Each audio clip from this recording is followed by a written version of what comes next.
Hi everyone, and welcome to the full moon forecast for the upcoming Aries full moon that's going to happen on the 20th of October this year.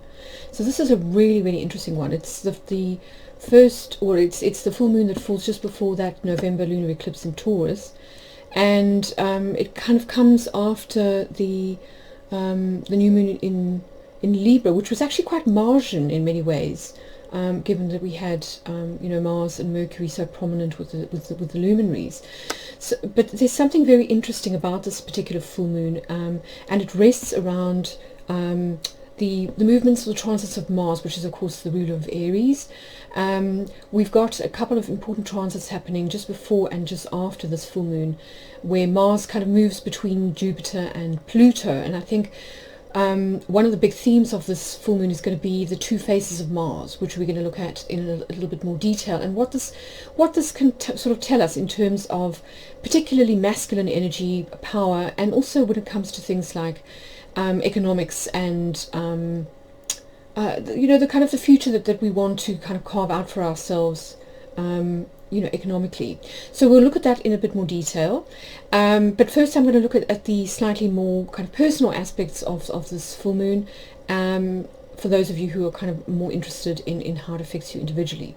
But anyway, let's dive in and see what we can see.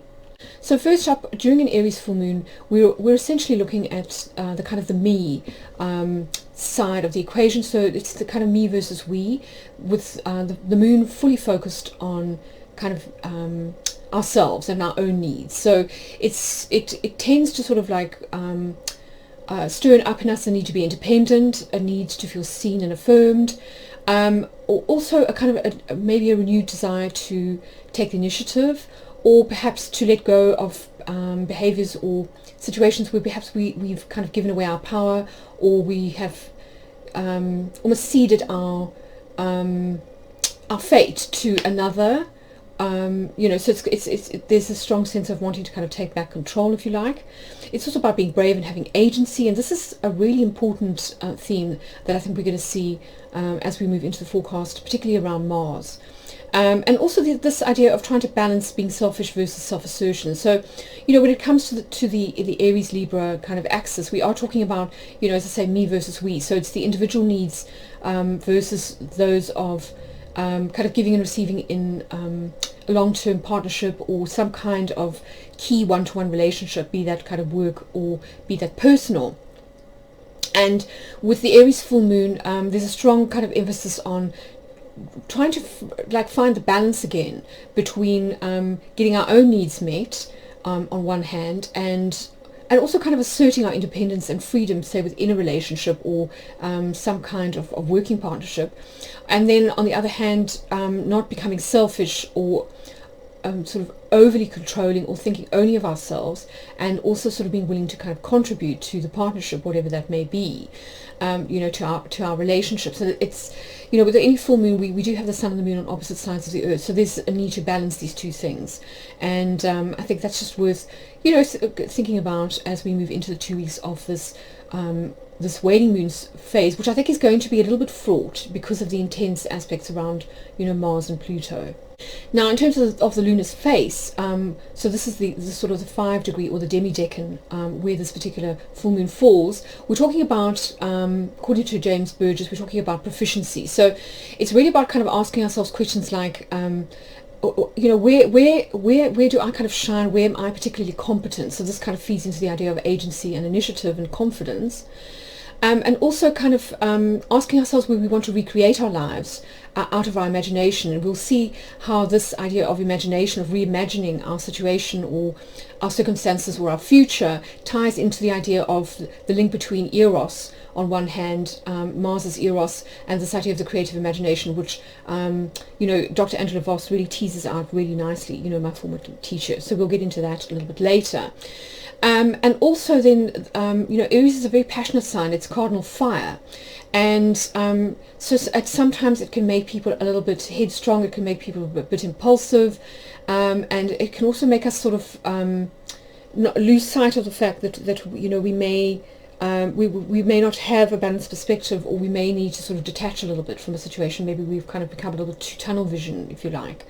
So we may want to kind of ask ourselves if there's a need to sort of develop proficiency when it comes to detachment. And this is particularly important when we get to the Sabian symbol, where we will see the importance of detaching from the need to people please, which is a very Libran quality, and also the need to kind of play to the crowds, save face, if perhaps it's not actually in alignment with what we truly believe or feel. And then the other thing is having faith in the meaning of life, so articulating it through devotion. And again, this is this idea of the life force, and we'll see again with Mars, Mars's Eros, that Mars used to be associated quite strongly with the greening of crops and of fertility, fertility gods and that kind of thing. We sort of lost sight of that a little bit, with the symbol of Mars, with the archetype. So it's about kind of returning to that and then articulating it through devotion, not just to self, but to life. Life itself. So the sense of kind of self versus selflessness that we're trying to kind of balance out. And also trusting in the cosmic order, and when we trust in this, then everything falls into place. And again, we'll see this when we look at Mars as Phanes, which is the sort of the Orphic kind of version of Eros. Mars as the kind of creator god, and the bringer of order, which is really interesting, because we tend to think of Mars as being kind of the bringer of chaos, although that kind of concept is largely transferred over to Uranus. But essentially, Mars used to be the bringer of cosmic order that would sort of order things out of chaos. So we'll see this again when we look at the figure of Phanes, who used to carry a scepter on one hand, so the wand, which you can see here with the emperor figure, the scepter of the world. The emperor is associated with the sign of Aries. He is the ruler of the material world, and on one hand he can choose: is he going to be a sort of benevolent bringer of order, or is he going to be a kind of a despot? And when we look at the figure of Phanes, it's almost like we need to reconnect and reclaim the idea of Mars as Phanes. So we'll look at that in a bit more detail as we get further into the forecast. Now, in terms of the Sabian symbol, this is getting even more specific. So we're moving from the 5-degree sort of area of where the full moon would be to the actual degree itself. So this full moon falls in the 28th degree of Aries, so quite late in Aries. And the Sabian symbol for this is a large audience confronts the performer who disappointed its expectations. So I think, this metaphor really conjures up the idea of sport, for example. Like, if we think about Mars is very much about kind of athletic ability and that kind of thing. And often in sport, people have a lot of physical prowess, but their judgment can sometimes be affected, and that can mean it can affect their performance. So, for example, a football player who kind of misses a goal that was actually a dead cert, or, something of that ilk. So there's something here about adjusting expectations about what's possible, but also about adjusting expectations in relation to others. So maybe others have unrealistic expectations of us, and therefore we disappoint on one hand, or perhaps we're kind of playing to the crowds, which is what I was saying earlier, where James Burgess really associates this with the sort of Buddhist need to detach from the need to please others, because as soon as we fall into that trap of kind of people pleasing or crowd pleasing, we essentially kind of lose agency, and we become very subject to the whims and vagaries of others. So we are kind of easily manipulated by public opinion, and we know that the crowd can be very fickle. On one hand, they can sort of support you today, and then tomorrow you're kind of old news, and they just kind of like dump you. So I think it's very important to develop a sense of over the next couple of weeks when we may be challenged by events created or sort of set in motion by this difficult Mars square to Pluto, where it's how we kind of respond to these challenges and almost not allow ourselves to lose our sense of agency, to sort of lose our autonomy in the face of potential criticism. And so I think it's about being your own person, and having the courage of your convictions in many ways. So just something to sort of bear in mind, that it's very important when we're trying to kind of balance, find that balance between self and others, that we don't lose ourselves in things like people pleasing, or, as I say, in crowd pleasing, because as soon as we don't fill our own cup and we become overly concerned, with being a letdown, with being a disappointment, essentially we lose confidence, we often lose momentum. We feel a little bit out of control because we're kind of subject to, as I say, to the whims and vagaries of others, being at the mercy of these kind of whims and fancies of others. And let's face it, that others don't always necessarily have our best interests at heart. They may just be there for sport. They may just be there for a little bit of drama. They may be there simply because they enjoy a little bit of Schadenfreude. They like to see other people fail because it sort of reinforces their own ideas about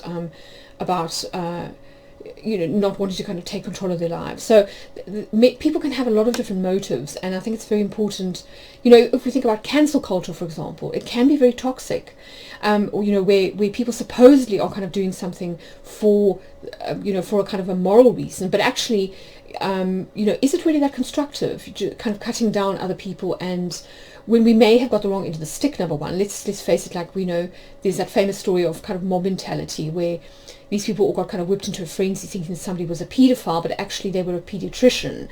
So there's that sense of, how the Bush Telegraph can often distort messages or, get people to act in a way that's not really rational or logical. Think about, for example, the January 6th, the Capitol Hill riots. Was that really sort of like in the interests of the greater good?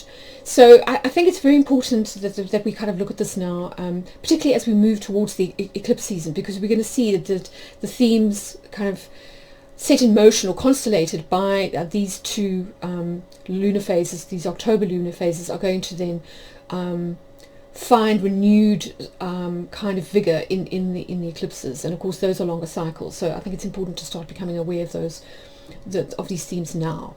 And then of course I just thought I would kind of get this out of the way. Many of us will be wondering where the October full moon falls, in our personal chart. So in other words, which two areas of life we're trying to kind of balance out. Where are we trying to find a sense of agency or kind of autonomy, this renewed sense of kind of vigor, of falling back in love with life, of sort of getting our mojo back on one hand, and then balancing that with the need to sort of to be considered individuals and to kind of give and receive when it comes to others.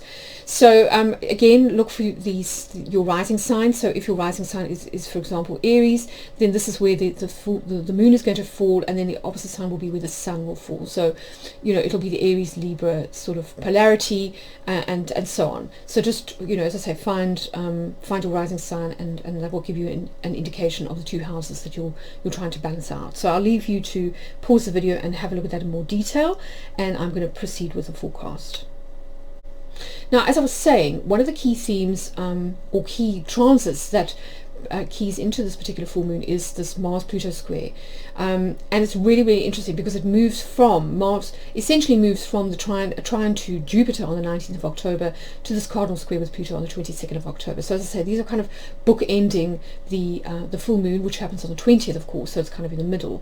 And what's so interesting is that it's kind of echoing this tension that we've felt over the last few months as planets move from the sort of expansive, very optimistic, meaningful energy of Jupiter on one hand to the square with Pluto on the other, because these two planets move much more slowly, and so this tension has been there for quite some time in the kind of astrology. And I think what it's kind of telling us at the moment in terms of themes is it's kind of looking at Mars in its face as kind of the soldier, the killer.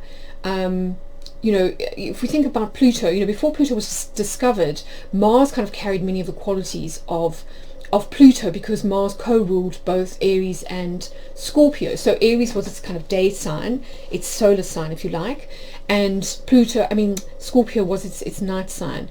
And so it had these kind of two faces, the planet. On the one hand, it was the sort of the bringer of life, and on the other hand, it was the bringer of death. And I think what we're really kind of focusing on now with this move from, of Mars to Pluto, is we're moving from the more kind of negative aspects of Mars as the bringer of kind of death and destruction. But because Mars is kind of seesawing from Jupiter to Pluto, I think what we're going to feel is this shift from sort of feeling very self-confident, from the kind of might is right or the courage of your convictions type of energy that I was talking about at the beginning of this forecast, to a slightly more savage, fierce kind of energy. And I think what we're going to have to really watch for is a tendency to be cruel, a tendency to be overly forceful. You know, this is the kind of the downside of particularly the Emperor archetype, if we think in terms of the tarot. You know, this idea of it's my way or the highway, of violent, you know, things like kind of, think about all the worst sort of aspects of war, you know, rape, kind of burning and pillaging, scorched earth policy. So, you know, I think Pluto tends to push Mars into its most extreme form. And when we've got a difficult aspect like the square, this is even more kind of likely. So it can result in like sadistic behavior, pushing people's buttons, violent outbursts. So a lot of potential kind of negativity that we really do need to be quite careful about. It pushes us into that sort of realm of kind of, as I say, destruction, war, breakdown, and also the survival of the fittest mentality, where there's a sense of we have to be, you know, quite ruthless about asserting our needs, because if we don't kind of do it, nobody else has got our back. And so it's kind of like, you know, everyone for themselves, which we saw a little bit at the beginning of the pandemic, you know, with that, all that sort of, you know, that hoarding and sort of like going into the shops and panic buying, that kind of thing, being very, very sort of mercenary and selfish.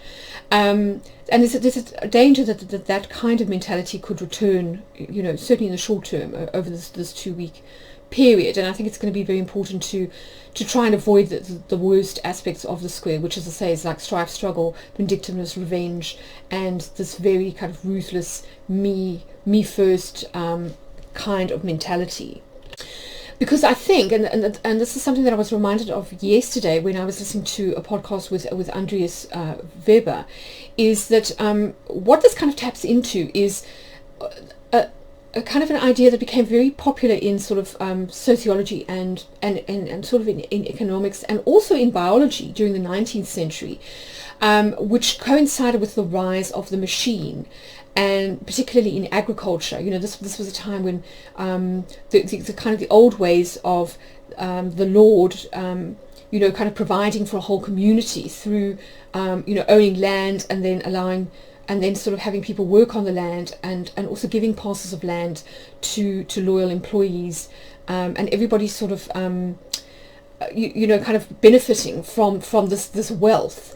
We moved to an idea of machines, like the threshing machine. It was kind of invented in the 19th century, and this put a lot of people out of work, and it caused huge poverty in rural sort of areas. There was mass poverty, particularly in England. I'm thinking of, you know, that this is something that I kind of know a little bit of the history of.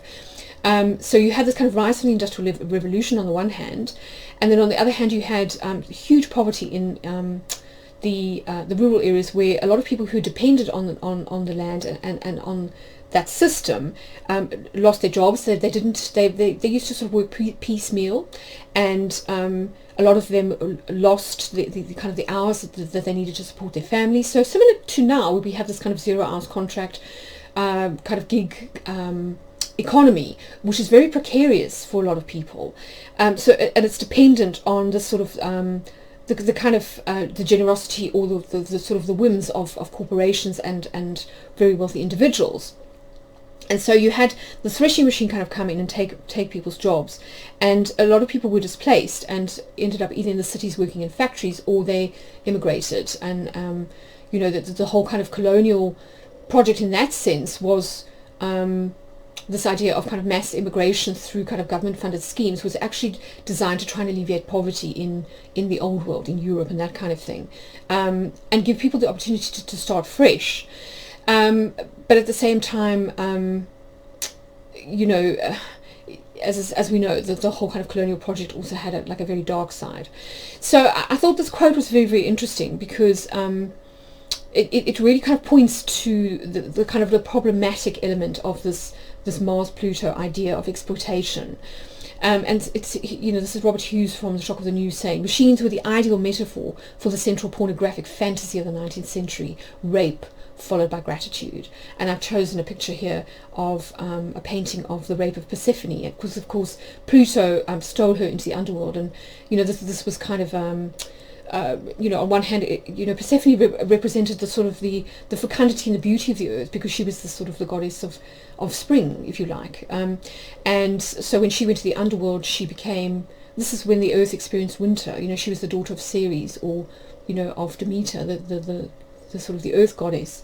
And so there's this sense of like stealing her innocence, but also the sort of the beauty and the promise and the potential, of the earth and of the feminine, and this kind of thing. And this is potentially where, when things get out of balance, this can kind of happen. So this is something that Andreas Weber really articulates so well in his work, particularly his paper Enlightenment, where he talks about how this idea that has come to dominate, particularly in economics and also in biology to an extent, is this idea of evolutionary biology and its roots in 19th century scarcity theory. So he actually says that the sort of the kind of the liberal economic project, if you like, as well as Darwin's theory of evolution and much of the economics that came out of this period, is all rooted in the same thing. So he says biological, technical and social progress, so the argument goes, is brought forth by the sum of individual egos striving to outcompete each other. So like this idea of survival of the fittest. In perennial rivalry, fit species like powerful corporations or individuals exploit niches, so markets, so you can see this in the colonial kind of framework as well, and multiply their survival rate through profit margins, whereas weaker, in other words less efficient, ones go extinct or bankrupt. So this is the idea, is that we must allow kind of like companies to fail. But if you put this on an individual level, like essentially what you're kind of saying is that, say for example, somebody who's a freelancer, who's in the gig economy, if their sort of sources of employment dry up, oh well, tough. They must just, kind of fall into poverty, much as happened in Victorian times. There was no social security in Victorian times. People relied on the church and on kind of like handouts from the church to sort of get by, particularly in the rural areas. The church, to a large extent, became that sort of social function that is now fulfilled by welfare, and of course the church relied on donations from both the sort of the congregation and from wealthy individuals, and then towards sort of the end of the Victorian period, they came up with the idea of workhouses, which was supposedly where people could kind of go and get they could do an honest day's work in return for kind of board and lodging. But a lot of these places were run by really cruel people. Think about Charles Dickens and the story of Oliver Twist, and so individuals became kind of trapped in this cycle that they couldn't kind of get out of, and it was usually somewhere that they ended up kind of dying in. It's where families were separated from each other because men and women were sort of separated into different like camps, if you like. So there's something not very pleasant about it when we start to kind of look in a bit more depth. So anyway, he kind of says this metaphysics of economics and nature, however, is far more revealing about about society's opinion about itself than it is an objective account of the biological world. And I think that's a really important point to consider, is it actually a true reflection of nature? When we hear things like Richard Dawkins talking about the selfish gene, is that true, or is that us kind of projecting onto nature? So I think that's something that is really worth kind of thinking about, particularly as I say, when we start to look at Mars in his form as Eros. So here we have the two faces of Mars that I was kind of talking about, where I feel as though this kind of Mars-Jupiter, Mars-Pluto dichotomy is really kind of emphasizing, this kind of tension between growth and expansion on one hand, which is very Jupiter. Jupiter is exalted in the sign of Cancer, which is all about that fecundity and growth of the feminine, of kind of childbirth and that kind of thing. So it really highlights the tension between this kind of fear and scarcity model of 19th century economics and evolutionary biology on the one hand, versus that of kind of heart-based cooperation and community on the other, which is, and this is something that I think, we really need to kind of think about. When we're talking about community, we're not talking about mob rule, we're not talking about kangaroo courts, we're not talking about individuals completely losing their sovereignty. We're talking about kind of the cooperation of sovereign individuals who choose to cooperate through love and through kind of caring. So it's not kind of this dog-eat-dog lines where everyone's out for themselves. It's more about a kind of a generosity of spirit, which is very much associated with Jupiter, as I say. And, Andreas Weber argues that societies and economies should not be organized along these old economic models, which are rooted in the Darwinian notion of survival of the fittest and the scarcity model of political economists like Thomas Robert Malthus. This is very much a kind of a Mars-Pluto sentiment. So he's saying instead we should root ourselves in metaphors from the natural world. So, as I say, like we've forgotten that Mars was once a fertility god. He's rooted in this idea of Eros, of kind of the masculine epitome of love and of kind of life force energy. This is blood, the life force that kind of carries nutrients around our body. And we can think about it in terms of the bull myths, which are huge at the November lunar eclipse. Where, if you think about Osiris, or the bull who is known as the bull of heaven, that he kind of dies, he goes to the underworld, he kind of sacrifices himself in order to sort of provide fuel for the regreening of crops. He was essentially a fertility god. And we see this again and again in the bull sacrifices that I talked about, around kind of Mithraic culture, and also in the Chinese system, the sort of this red bull that was sacrificed for the sake of the fields. And we also get these myths in Ireland a lot as well, this idea of the king being sacrificed to the earth and so on, and being buried in grave mounds. So this idea of the sacrifice of the king or the leader for the sake of the tribe. So the leader as a kind of a feeder, almost, through his own wealth or his own sort of generosity, kind of feeding it back into the earth and into the community. So we have the strong idea of sacrifice, generosity, and of being eaten, which I think, Andreas Weber is really kind of conjuring up for us, actually. And it's interesting that he's giving a lecture on the 20th of October called the Ouroboros lecture, and I think you'll find that quite interesting if you go and watch my forecast, for the November eclipse, which I did a few weeks ago. So you might you might kind of see the link there. This idea of the circle of death and life being part of a continuous circle, that's really important, and of death as a kind of feeding, of composting. So he's kind of saying that if we're talking about future economic models, and that is what we're looking at to a large extent with things like cryptocurrency and so on, then we need to rethink the paradigm in which we place them. We can't put it in the old system model, which is kind of about mechanistic optimization of machines. We need to see this thing in terms of a living ecosystem, which is organized around the idea of interdependence, so mutual sharing and cooperation, and that this is a truer reflection, actually, of nature itself. That the nature kind of, it dies.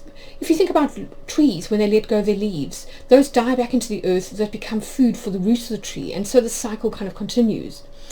And the same thing with Mars. So, are we going to see Mars as this killer, this soldier, that kind of, as I say, burns everything down in its path?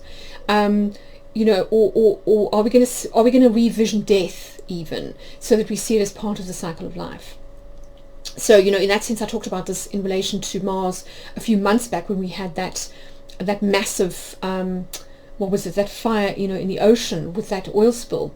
And I talked about how the ancients saw a role for Mars, in both his kind of greening form and in his kind of his death form. They saw him as the remover of waste, the recycler of energy. So like Set in the Egyptian cosmology, where he becomes like a vulture or a dung beetle, something like that, where there's a sense of kind of a need to recycle, so to remove waste so that it doesn't kind of clog the place up, the need for decomposition, if you like, but as a feeding, of the greening process that then follows the following spring.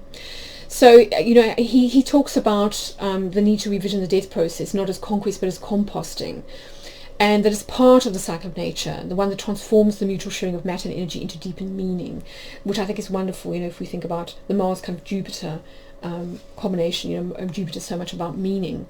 So it's not an end in itself, it's part of a process, and I think that's so beautiful. I'm not lost, the irony is not lost on me that Andreas Weber is a Scorpio, and I think that, Scorpios more than any other sign really understand the sort of the deeper, more kind of esoteric aspects of kind of death, as well as desire. Sex and death is something that they're also kind of so familiar with. And I think, given that this full moon happens a few days before we ingress into Scorpio season, where the sun ingresses into Scorpio, I think that happens on the 23rd this year. I think that's really something to kind of ponder on.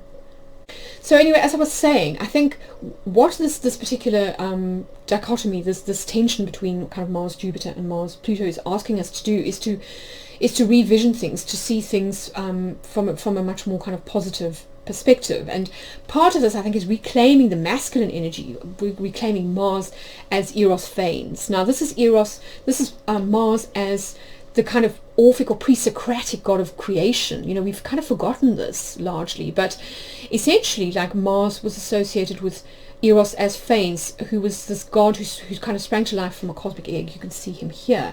He's kind of in the cosmic egg, which is essentially, in this case, the circle of the zodiac, which of course represents the path of the sun through the course of a year, which is related to the cycle of agriculture.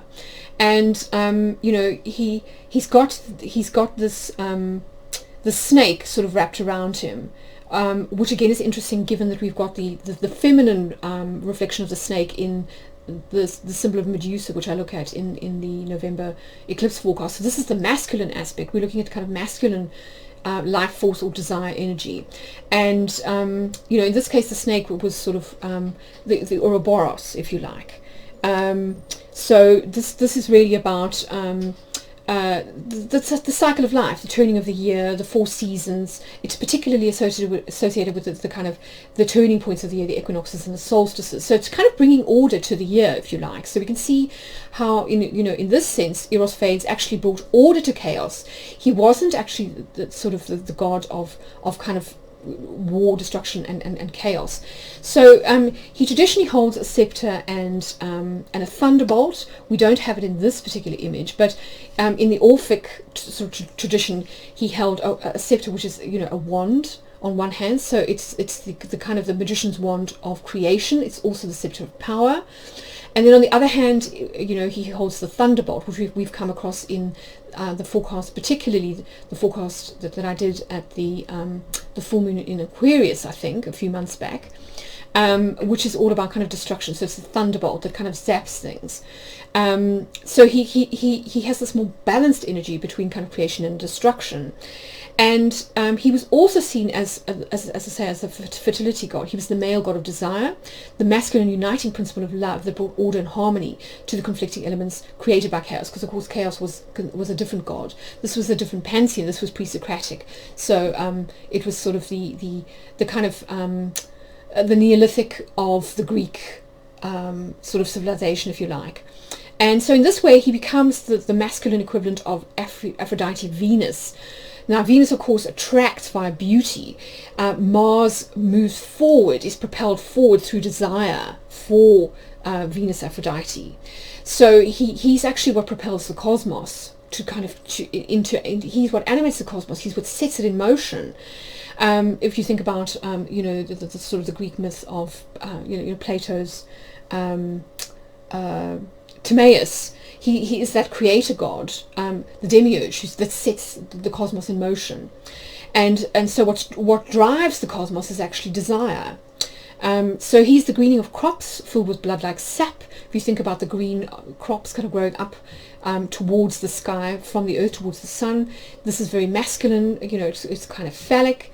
And if you think about blood or semen, that's the sap that's kind of running through the plant, that allows it to kind of green during the sort of the early part of the year. And of course, think about when Mars is exalted in the sign of Aries, and of course Aries rules the spring equinox. So this is when the powers of the sun, of fire, are kind of benevolent, when they are sort of mild. They're not kind of burning everything, scorching everything to a crisp. So there's a lot of kind of overlaps here with that imagery as well. So it was this force, as I say, that powers the cosmos, that helped to turn the spheres. It was lovers that were kind of like drawn towards each other, that kind of divine longing. As Angela Voss kind of points out, this has a kind of spiritual dimension to it. It's all about igniting in the soul a longing to return to its origins in the heavens, because we are immortal beings, and when it comes to death is merely a passage back into our kind of original form, which is eternal. And we saw this, again, in that forecast that I did all around kind of the white flowers and that kind of thing. So I think it's so fascinating, and this is something that a teacher of mine really highlighted for me, Jeffrey Cornelius, where he talks about the word desire itself and its etymology. It comes from the Latin word desidera, which means from the stars. And it really ties in nicely with this idea of divine longing in the soul, to return to its origins in heaven, and how this is mirrored in the lovers who long to kind of return or be united through this feeling that's been ignited in their kind of heart space, which is a sort of a mortal reflection of this more kind of spiritual longing in the soul. So in this sense, this is where I find the work of Angela Voss, a former lecturer of mine, so beautiful, because she articulates these things so well. So she talks about how in Neoplatonic and esoteric cosmology, erotic desire, so Mars is erotic desire, carries the soul to spiritual wisdom through engaging the imagination in the act of love. So this is, if you think about the kind of the purpose of sex, it's to create a being, it's to create children, essentially. So this is part of the actual cycle of life. And, she points out that in our secular world, the sacred is not accessible through sex. We've largely kind of, we've flattened out the symbol into this very kind of secular idea of kind of sexuality as being anything but sacred. It's seen as profane, it's seen as dirty, it's seen as kind of, to do with our kind of our lower drives. And yet, as she points out, surely everyone can attest to the tremendous emotional power of the longing for the beloved, of if you think about tantra as well, this kind of more the higher expression of kind of sex as being about love. So how then to bridge the gulf, to see the world of nature and human beings as reflections of divinity, and to understand passion and longing as a movement not just of the loins but of the soul, with the potential for spiritual transformation. So again, interesting overlaps with kind of Mars-Pluto, and Pluto in his more positive aspect as the healer and as the kind of the regenerator. Pluto is so much associated with transformation. So she says we must return to the ancient Greeks, who saw Eros as a kind of a great daemon, a great god. And the force of erotic love and attraction is something raw and powerful that needed to be directed via creativity and intellectual understanding into a harmonious and directed desire of the soul to return home, to free itself from the bonds of earthly existence through creating beautiful forms. So, through creation, through artistic endeavors, through wanting to sort of better the world. So in other words, like a real drive for kind of life and for beauty and for kind of to express the ineffable mystery and transcendence of our souls, which are kind of our divine source. And this is the work of true imagination. So it brings us back to this idea of the lunar face and kind of becoming the kind of creators of our lives, wanting to create beauty in the world, wanting to sort of to generate abundance, wanting to contribute to our communities, rather than it being all about the sort of the selfish individual who's separated from the whole and who doesn't really care about anybody other than themselves. So yeah, I've just kind of included this, which you can kind of pause and read it if you like, but I'm always so drawn to this quote that begins Josephine Hart's book Damage, which was made into that stunning movie that had Jeremy Irons and what was her name? The French actress. Not Anne Barton, that was her name in the film. Juliette Binoche. which is all about kind of like desire that's become very destructive. And I think it really sort of highlights for us the destructive aspects of kind of Mars-Pluto, you know, in the domain of relationships, where he tries to kind of almost possess her, and he kind of loses sight of everything other than her, and doesn't care about the impact that it, you know, could potentially have on his family. And of course his son ends up dying, and you know, it's his son who is engaged to Aldebaran in the film, you know, the Juliette Binoche character. So there's this very interesting relationship between the son and the father, and I think it kind of echoes nicely this idea of, you know, Mars, Jupiter, Mars, Pluto. So yeah, I love this quote because it really taps into this idea of divine longing. You know, there is an internal landscape, a geography of the soul that we search for kind of all our lives. Some find it in the place of their birth, others, you know, leave the seaside town parched and find themselves refreshed in the desert. For some, the search is for the imprint of another, a child, a mother, a grandfather, a lover, a husband, a wife, or a foe. We may go through our lives happy or unhappy, successful or unfulfilled, loved or unloved, without ever standing cold with the shock of recognition, without ever feeling the agony as the twisted iron in our soul unlocks itself and we slip at last into place. Yeah, so moving on to the chart itself. Yes, I mean, as I say, I have talked a little bit about Mars-Pluto, but where this really kind of keys into the full moon is that the fact that the luminaries are making a T-square to Pluto. So the Sun is with Mars in Libra. We can see here in the 8th house. Interesting, you know, the 8th house is sort of naturally kind of Pluto ruled. It's considered to be the house of vice and of kind of the underworld, but also of shared resources. So again, echoing this dichotomy, you know, between the kind of positive and negative aspects of the commons, if you like. So Mars as being with the Sun, so very, very masculine energy, the combination of the Mars and the Sun here. You know, making this square to Pluto, but the moon in Aries also, and the moon is with the Earth, which I find so fascinating.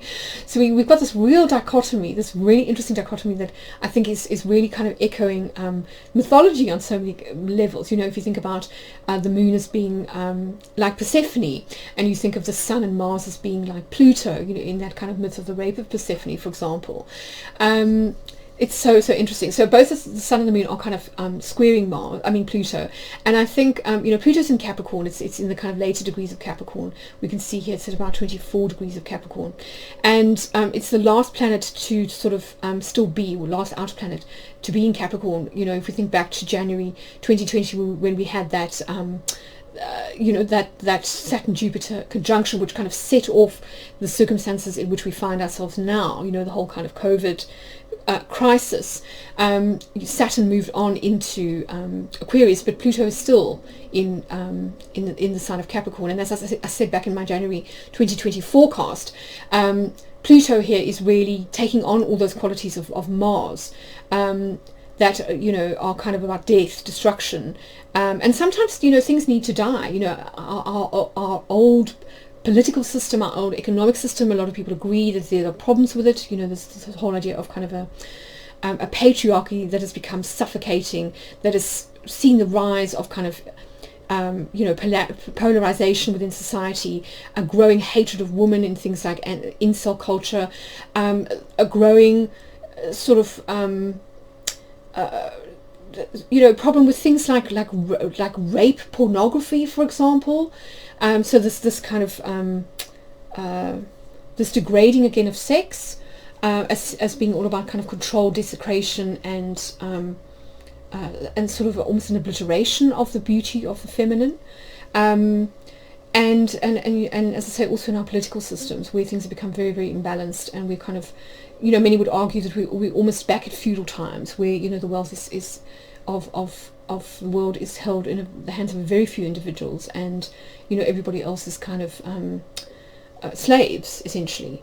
So I think really kind of highlighting this, I think the Sun and the Moon at this lunar eclipse, and I think, you know, it could possibly be reflected in the cryptocurrency market. I'm going to do a separate forecast about that. We're going to talk a bit more in depth about this idea of survival of the fittest, and how it might be kind of distorting the philosophy around things like cryptocurrency, where we're seeing it too much in terms of kind of Mars-Pluto, which is actually part of the Bitcoin chart. a Mars-Pluto conjunction, and maybe we need to revision it in terms of an ecosystem. So, do what kind of Andreas Weber is suggesting, that we need to move back to a more cooperative model and away from these sort of old economic models around control. But as I say, I'll get into that in a separate forecast. But here, I think it's worth bearing in mind that that there is a tension between the personal and the public. I think Pluto is an outer planet, so I think we're seeing a little bit of a tension, growing tension between the personal and the public. So people wanting their individual freedoms, for example, with that kind of moon in Aries, and not necessarily wanting to sort of cede their kind of their individual privileges to some government or corporation, in terms of like taxes, for example, where there's this talk about greater oversight or kind of greater scrutiny using technology to sort of just deduct money from people's bank accounts without kind of asking them, if they kind of owe tax, or the machine thinks that they owe tax. So there's that kind of aspect to things. Yes, and then on the other hand, the sun is with Mars in Libra, but Mars is traditionally in fall in Libra. So there's this kind of slightly weird inversion of the kind of natural order of things, where the sun and the moon are in the planet that's ruled by Venus, and the moon is in the planet ruled by Mars. So the moon being, the kind of feminine energy. So there is this weird kind of inversion sort of happening, where it's almost like in those kind of myths where, for example, in Egypt, where you go into the underworld and everything becomes inverted. So everything gets sort of like flipped upside down, and or like going into crossing the looking glass, if you like. I think things could become a little bit surreal, sort of briefly, where we're kind of asked to look at things from this sort of opposite perspective in order to remove any assumptions that we might have made, where we might have kind of blind spots, and also to mix up this idea of masculine and feminine. It doesn't just reside in gender. So there's a need to sort of balance out these energies with kind of within us.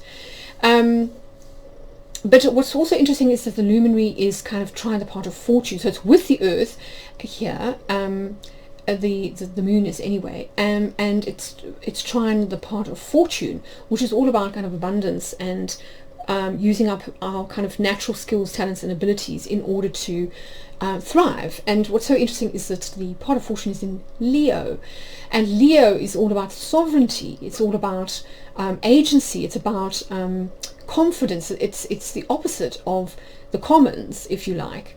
We've got Jupiter here, kind of opposite the part of fortune in the sign of Aquarius, which is all about the group. And I was kind of struck. I've been thinking about this quite a lot. Since I did that forecast around the State of the Union, and the whole idea of American democracy being born out of this kind of Leo Aquarius polarity.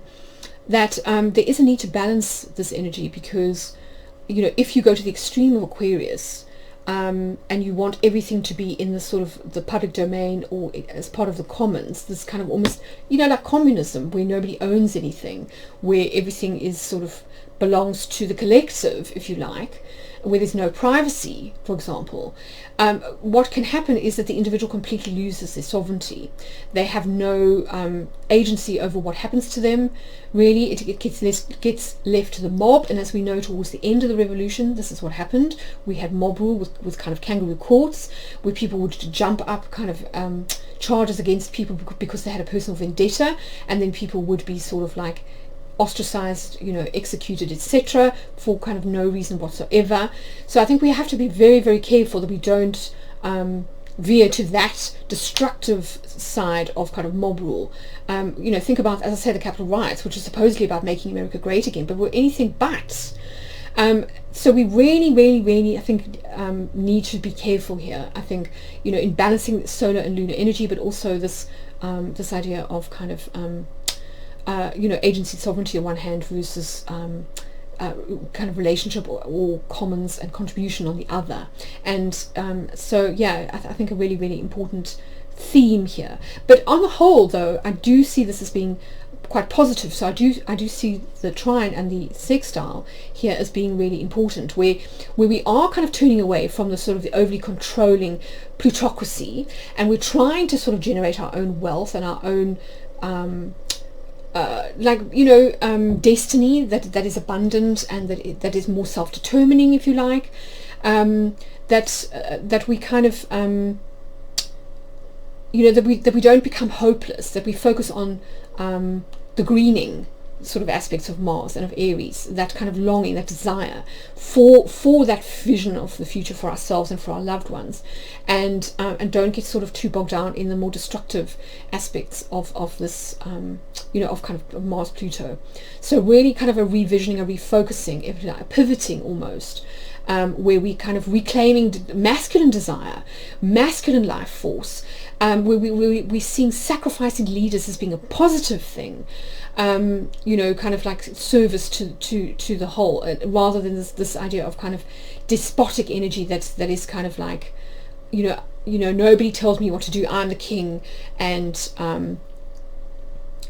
tough for the rest of you, like you can all just sort of like suffer if you don't like what I'm kind of saying, and then as I say, on the other hand, this more kind of mob rule kind of mentality. So moving from that kind of negative to the positive, because the squares, although they generate a lot of tension, they do have the potential to sort of make us aware of maybe where we've gone wrong, and then to make course corrections, so I think it may be good to kind of take this opportunity of releasing what is maybe negative associations around power, blind spots, tendencies to be sort of like overly impulsive, or to have tunnel vision and not to really think through things, to consider ourselves but in relation to the whole. So to see that it's very important that the individual is healthy and has their needs met, because without their cup being full, they can't give to others.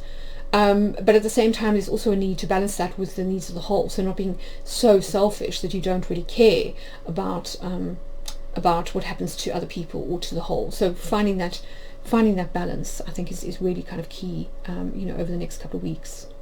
And then, again, this idea of abundance is being echoed in the fixed star aspect. So the Sun and the Mars, even though these are two very kind of masculine aspects and in many ways are kind of detrimented in the sign of Libra, they happen to be conjunct Spica. And as we know from the forecast that I did a few months ago, when we looked at Mercury retrograde and how that was going to go over Spica a few times, that this is the star that represents the wheat sheaf in the constellation of Virgo. And of course, Virgo is, of course, the ultimate sort of fertility goddess. She's the pharaoh in the Babylonian tradition, and she's the field in many respects in the Tao Te Ching. So this is an early fertility goddess, who morphed into the mother goddess, the divine mother, Isis in the Egyptian tradition, and of course the Virgin Mary or the Madonna and Child, really, in the Christian tradition, because she does give birth, even though it's a spiritual birth. So again, it's about kind of the gifts bestowed by the goddess, and how this is associated with the potential for exploiting our gifts, skills and talents, in order to shine, and to also use these for the greater good. So with the Sun and Mars here, I think what we're kind of talking about is inspired action, because Mars is all about kind of taking action, and the Sun is all about kind of illumination. So it's about expressing personal talents and intelligence via strategic, well-executed action. If you think about Mars as a kind of military general, the key to sort of the art of war really is strategy. It's not kind of like going in willy-nilly, kind of like a banshee with a blade. It's about kind of planning things out strategically and then executing with military precision, if you like. So I think it's really telling us that this is about self-expression through designing, plotting, planning, or using our skills, gifts and talents effectively, or space, if you think about the kind of the star metaphor. So shining our light into the space around us and doing so strategically. Think about strategic lighting in design, for example. And in terms of the approach to the Pluto square, I think the key thing here is to beware of overkill. So not forcing things prematurely, being overly controlling, because the other thing about Pluto is that to an extent Pluto is about forces that are beyond our control. So almost like fate, where maybe certain like relationships or situations are meant to happen to us, certain challenges, in order to make us grow and to make us kind of learn particular lessons. So there's, to an extent, sometimes we cannot avoid, like death, we cannot avoid certain difficult circumstances. We can't avoid suffering, you know, ultimately. But it's how we rise to the challenge of that, and I think this is really kind of the key, is how we overcome adversity, you know, particularly over the next couple of weeks. But the good news here kind of being that, you know, if we look at this grab of where the Sun and the Moon are going to be, particularly the Sun and Mars, you can see that they were with Spica here in the wheat sheaf, and nearby is Mercury, and Mercury of course is going to go direct just before this full moon, so it will go direct on the 18th on the same day that Jupiter goes direct. So I mean, this is very auspicious, and as it does so, it's going to pass back over Spica. So this is going to happen on around about the 19th and 20th of November. So in other words, a full lunar month from this particular full moon. So I think it's going to be important to just really be aware of the importance of the next lunar month. So from this full moon to the next full moon, which is you know, going to be that lunar eclipse, and to connect events from the 27th of September when we had Mercury going over Spica for the first time with this particular full moon, and events at the November lunar eclipse. So these things I think are all kind of linked over a 3-month period, which is half of an eclipse cycle. So I think really worth thinking about, and of course that 3 is also you know, kind of like 1/3 through a human kind of gestation period, if you like, the fertility cycle. And if you think of those connections to Jupiter, you know, thrice great and that kind of thing, I think that there is a huge potential here to reap huge kind of gifts and rewards by really considering the idea of our natural skills, talents and abilities on one hand from that September moon, then with this one considering where we can really empower our masculine aspects, where we can reclaim those parts of us, those kind of masculine aspects that take an initiative and that have agency in relation to things like, you know, Eros as kind of Phanes, and as of desire as being propelling us forward, a kind of a life force, and then marry that with the themes of the November lunar eclipse, which are about reclaiming the feminine aspects of sexuality. So reclaiming herself, kind of regenerating after the sort of the rape and the kind of disempowerment of patriarchy and of, you know, all those things that we talked about, you know, to do with the you know, rape followed by gratitude, you know, that we had in that quote.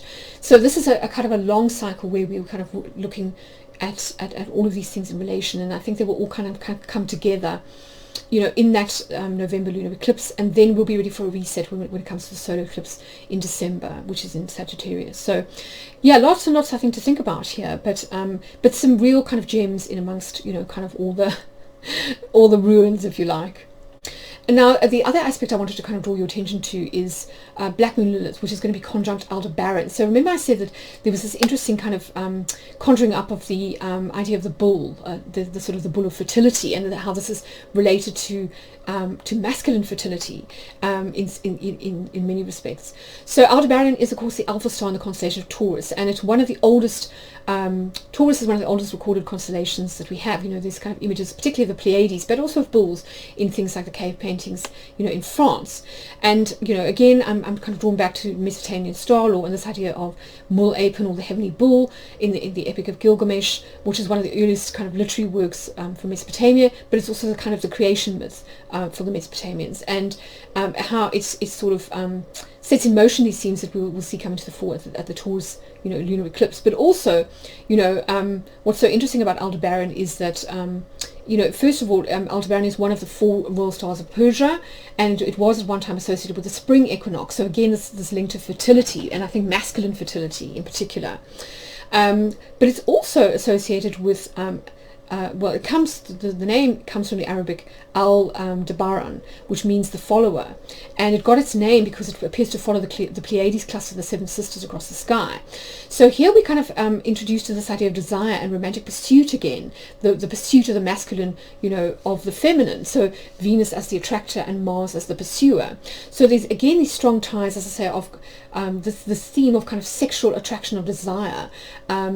This desire for sacred union between the opposites of kind of masculine and feminine energy that you know, again, are kind of highlighted both in this full moon and in the full moon lunar eclipse on the 19th of November, as well as this kind of notion of sacrifice and fertility. So if we think about Black Moon Lilith is essentially the dark side of the moon, and so this is the kind of the dark side of feminine energy.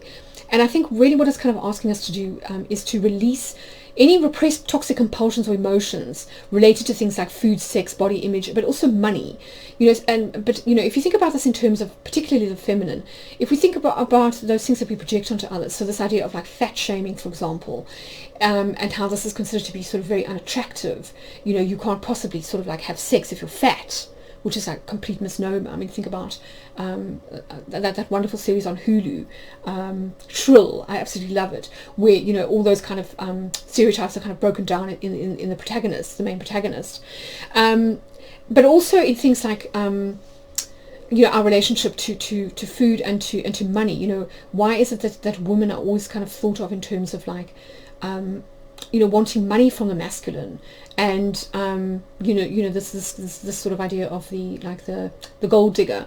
Why don't we see a woman's contribution in other terms, other than economics? So if for example, you do have a stay-at-home mom, think about her important role in bringing up children, in maintaining the home. She's putting a lot of her kind of time, energy, and effort, pouring herself into maintaining the home, in kind of keeping the family together, kind of tending the hearth, if you like. And that's equally important to the man kind of going out, as the kind of hunter-gatherer, if you like. So I think it's really kind of asking us to look at those assumptions and those projections that we often in society like project onto other people, and to sort of think about what it says more about ourselves and our own kind of assumptions, rather than keep focusing it outwards. And also, our kind of own ideas around sex, like where we may have certain ideas about sex might have kind of crept in that are slightly distorted. There's, I think, a real opportunity between this full moon and certainly the next one to sort of revision that in the way that Dr. Voss was talking about. So, just something to think about here, given that we are talking about the sort of the dark side of the moon. So we can see that there's not just the dark side of the masculine, but also the dark side of the feminine, and this will come to the fore in that November lunar eclipse, where we look more at the kind of dark aspects of the feminine. So I think this is almost planting the seed for that to sort of think about, so that we're ready to sort of release those, when we come to that November full moon. I just want to draw your attention to the fact that I will be doing individual eclipse forecasts for members of my website. So if you're kind of interested in that, I have made some samples of my last forecast available on YouTube, so you can see what those are like from June. So I tend to look at solar eclipse themes for the upcoming 6 months, important planetary transits and fixed star placements. They are free. I don't charge for the service, so it just means that you have to sign up for my newsletter. But they're not in the public domain, and I think that brings like enhanced quality to both my community and to the forecasts themselves. But yes, check those out. Go to astrologysphere.com/subscribe if you haven't signed up already, and sign up and you can get sort of access to those before I post them. But that's it really for me for now. I hope this has given you food for thought, and that the upcoming 2 weeks are not too intense and stressful. But wishing you all the very best, and happy Halloween as well, and I'll catch you again in a couple of weeks.